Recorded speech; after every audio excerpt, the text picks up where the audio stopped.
and welcome to Fatito's Gang. I'm Nenna Jemie. The rates at which innocent lives are being violently cut short is becoming alarming. Today, the gang discusses the violent killings of Christians by herdsmen in northern Nigeria. Please stay tuned.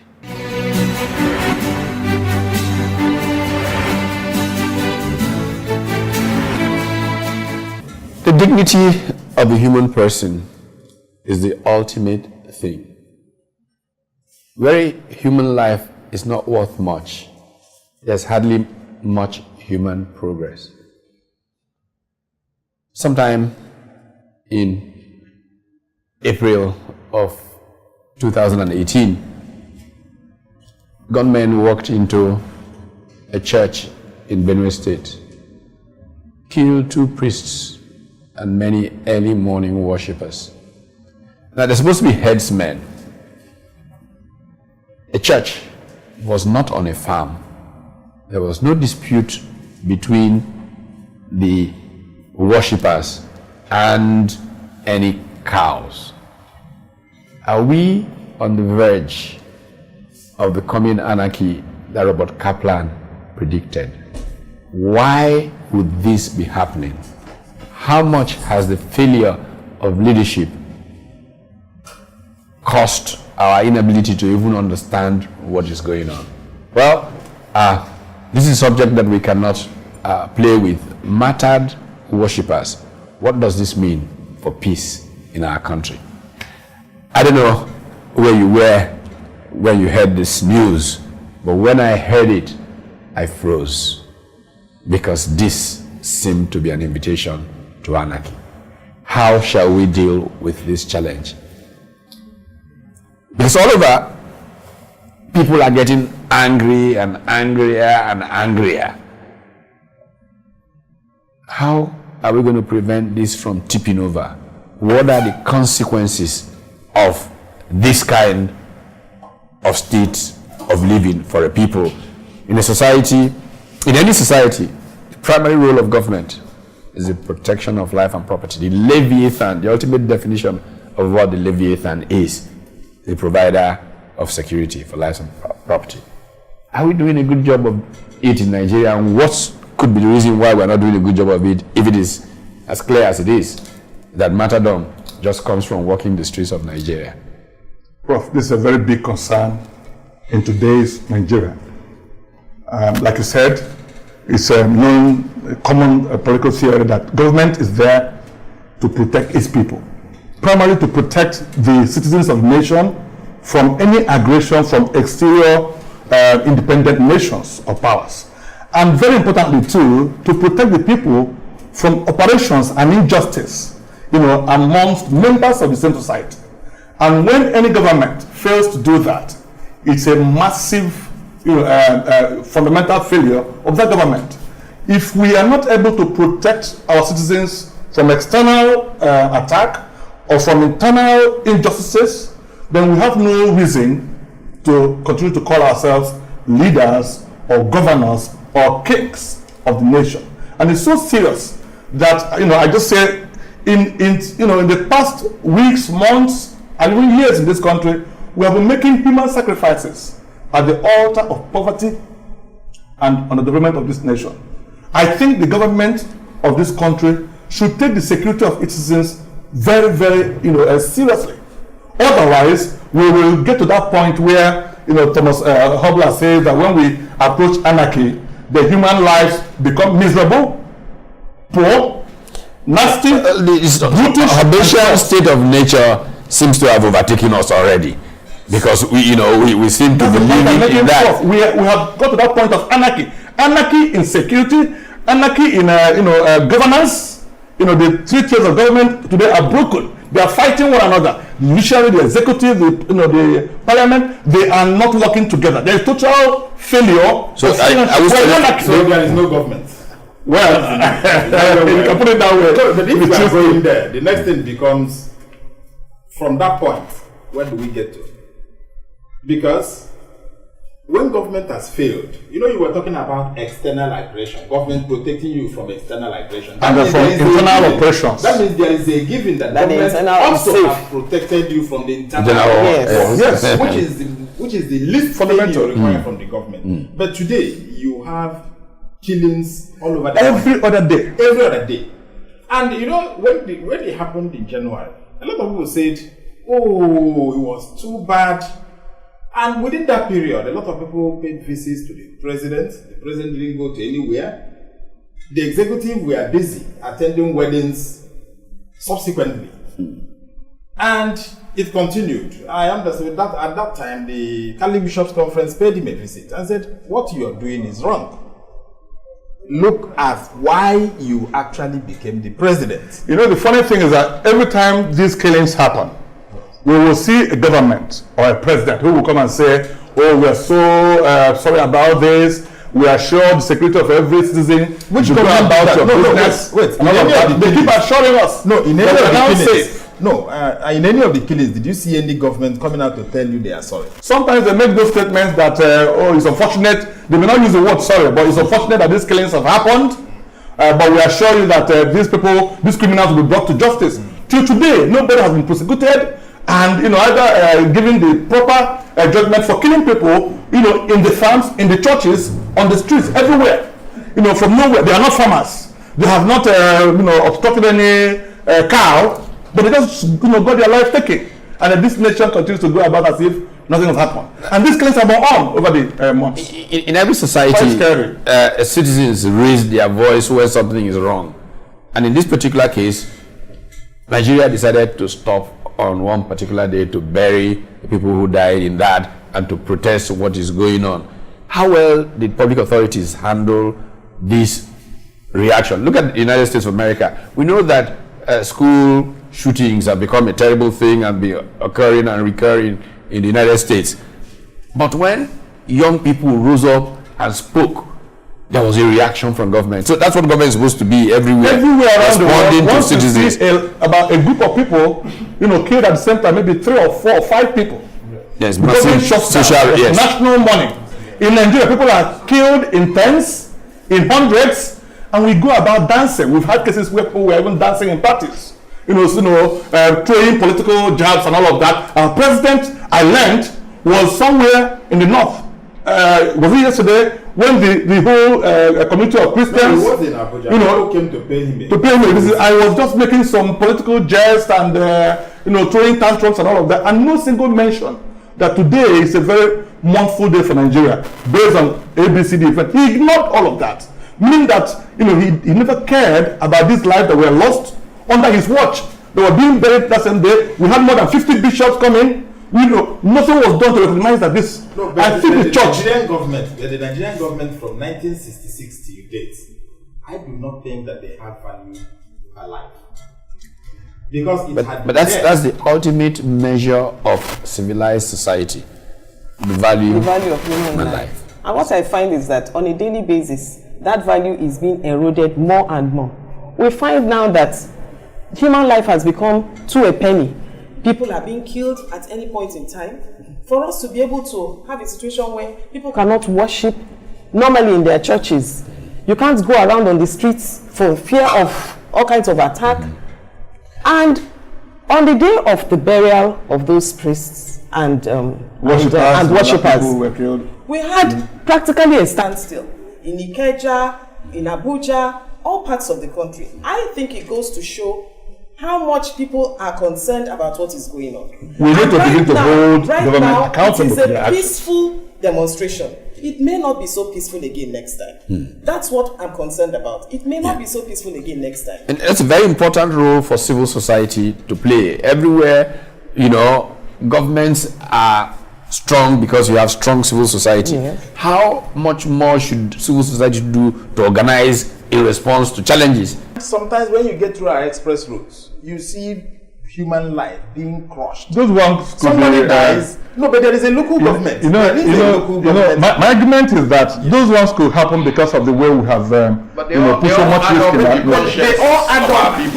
How we approach society. You may not directly blame government. It could be somebody who was driving carelessly and all of that. But why is so to that extent, you might not expect government to, drop whatever they are doing and face. That people are killed on daily basis by terrorists or headsmen or whatever, and government keeps silent. I know that things are happening, but before the producer kills me, let's pause. We'll come back and we'll make sure that all of us here are still alive, because it could be a fiction.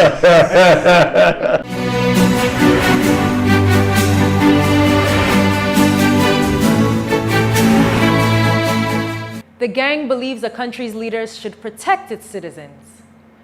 They also believe that Nigeria's leaders, has failed to do so. There's so many layers to this issue. Let's dive a bit deeper. Let's take it to the streets. When the government is seen that way, it will be reduced. The number of people that are just striving to get there. The killing is unbearable, and government is not doing anything about it. I don't understand what is going on in this country again. I'm appealing to government to do something about this killing. This killing is too much. Usually in Nigeria, they will say people die and they just say just 20 or just 30 just die and all that. So they should do something about the killing and all that. The government should do something about the killing, please. That we are taking to the governor is that we would like him to bring our message to the president to the effect that we are very, very unhappy, truly sad, and indeed feel depressed by the spate of killings in our nation, particularly in the north-central parts of this country. Nasarawa, Benue, Adamawa, and even going further to Edo, Ekiti, and the rest. We are very sad and distressed. And we would wish that the president would give direction to the security agencies to wake up and do much better than they have done so far.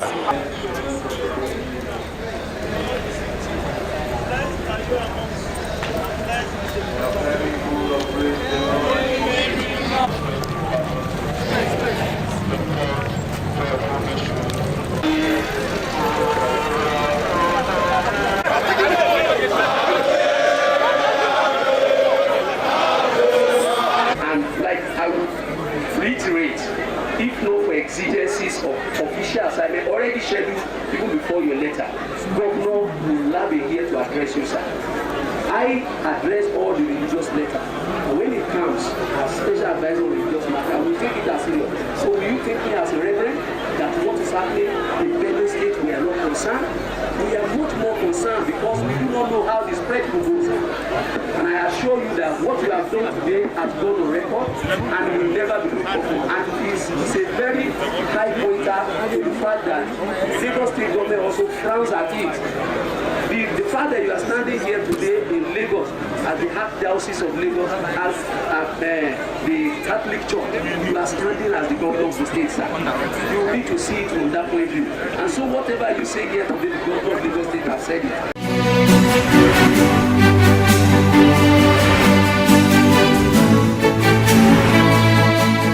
And we are back.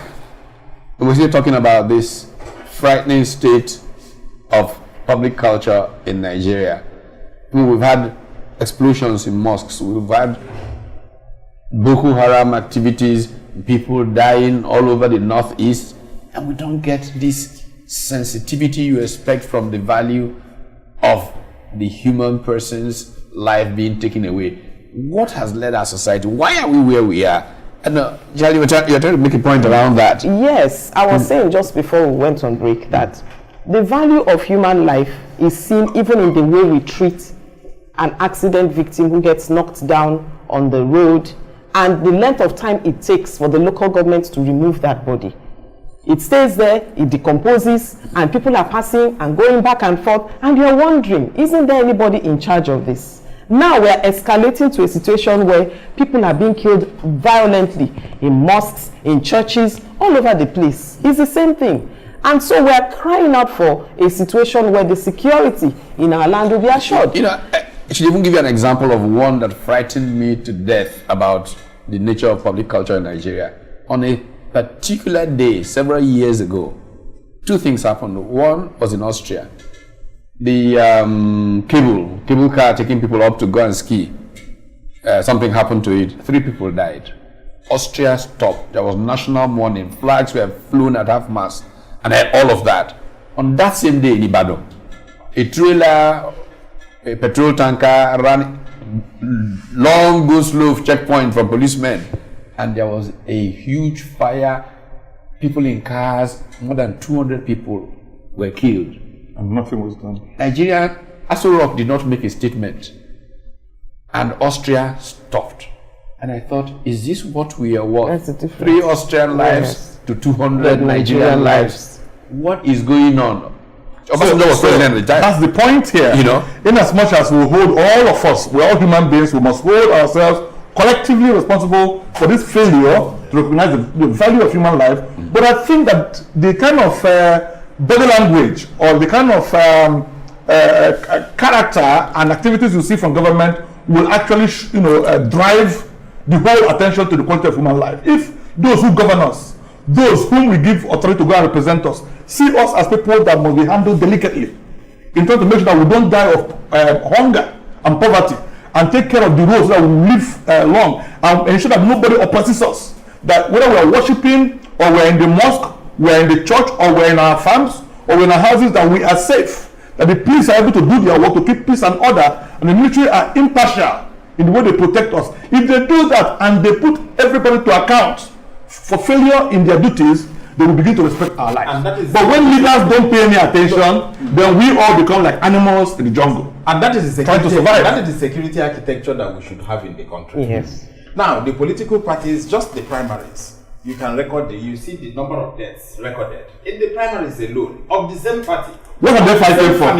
To come and serve us? Now, but as we are talking, how many people have been arrested over such things? Have you had it? You won't hear it. The next thing, the thing is, and yet we have a ruling party that says that they have conscience, and we have to promote, conscience in government and all of that. I'm scared about this country.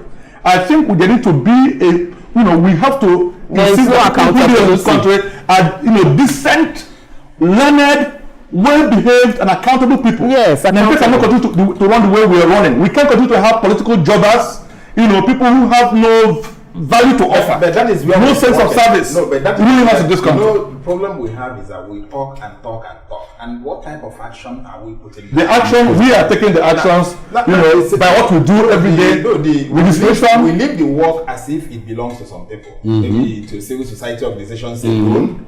We are not thinking of, just like, take an example of what happened on Tuesday in Lagos, just this Tuesday in Lagos. That is 21st of May.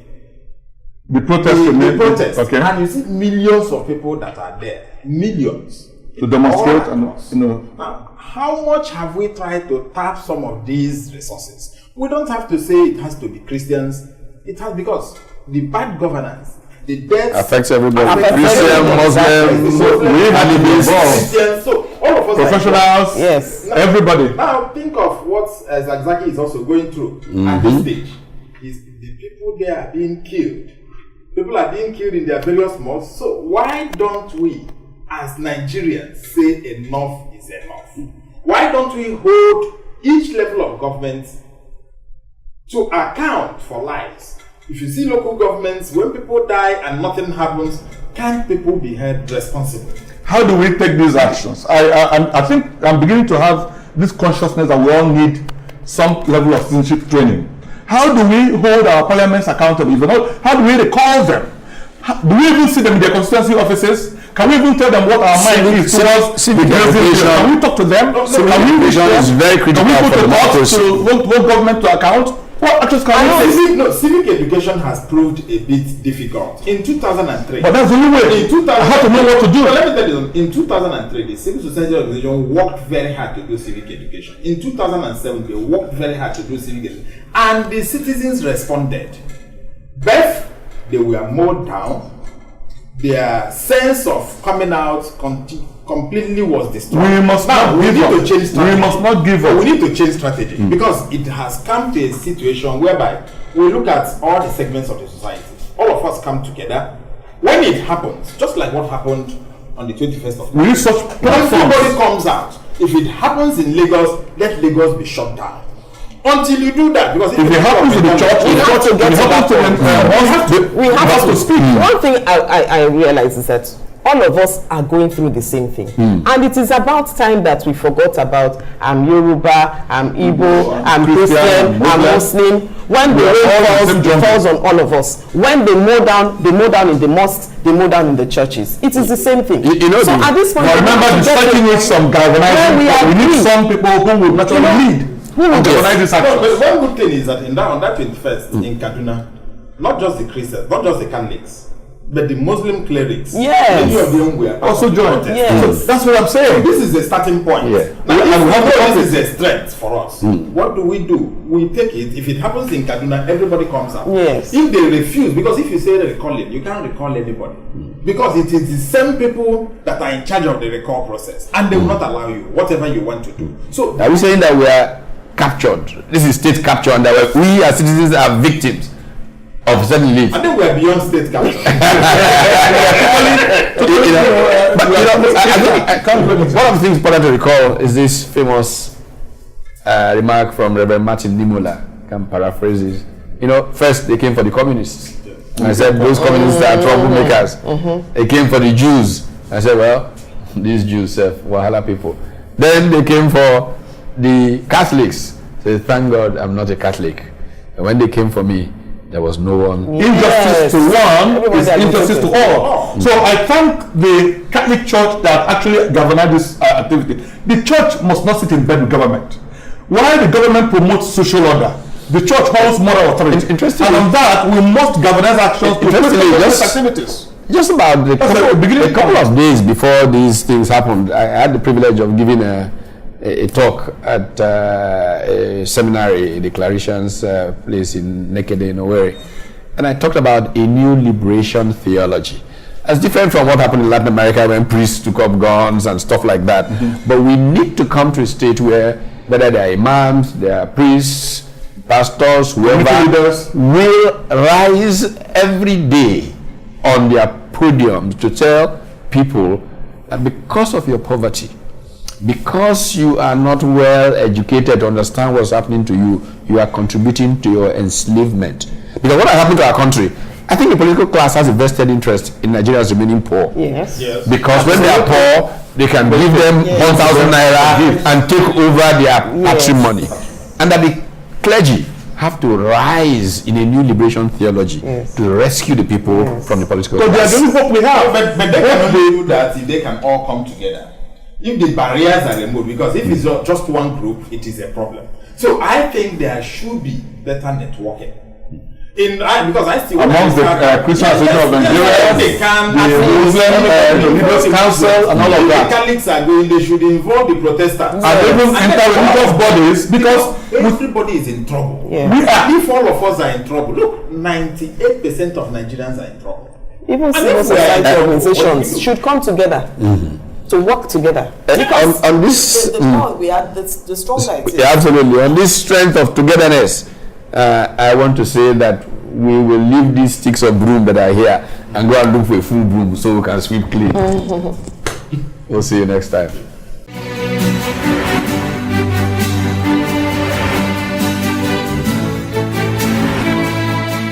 In summary, the gang urges all of us to stand together and hold our leaders accountable for their responsibilities. Well, that's all that we have time for today on Patito's Gang. Thank you for joining us. We hope you found today's episode to be informative and enlightening. Join the conversation. Be sure to follow us on all our social media pages displayed right there on your screen. Until next time, I'm Nenna Jimye. Take care and be well.